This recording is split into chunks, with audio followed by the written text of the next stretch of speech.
Napuno ng saya at nostalgia ang gabi sa isinagawang concert ng The Don na pinamagatang 40 noong June 28, 2026 sa isang concert hall sa Pasay City.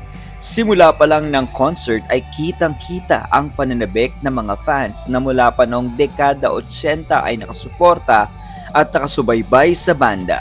Sa pangunguna ng vocalist ng banda na si Jet Pangan ay inawit nila ang ilan sa kanilang greatest hits na sinabayan ng kanilang mga fans at taga-suporta. Sinurpresa rin ng banda ang mga fans nang lumabas ang ilan sa mga naging miyembro ng The Don at naging bahagi ng matagumpay na 40 taong pagsasama ng banda. Ilan sa mga guests na ito ay sila Kenneth Ilagan, Carlos Balcells, at maging si Buddy Zabala ng Eraserheads. Ipinamalas ng banda ang kanilang galing na kahit sa loob ng 40 years ay walang upas pa rin ang pagtatanghal.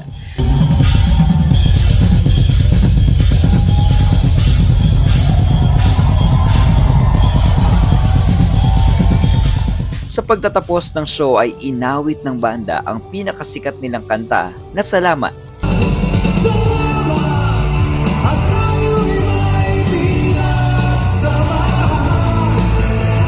Bilang pagpapasalamat sa mga audience at sa mga taong naging parte ng 40 years na karera ng banda.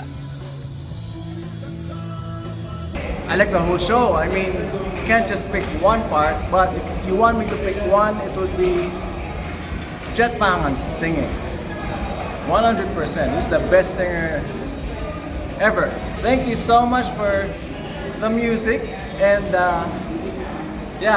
for always being an inspiration to guys like me, guys like us. Thank you. Favorite part of the show is everything. It brings back nostalgia. Brings me back to my childhood because I watched them before in the Meralco Theater when I was a teen. And my message to the band will be just continue rocking, and hopefully we'll see them a decade from now. Para 50 naman, hindi na 40.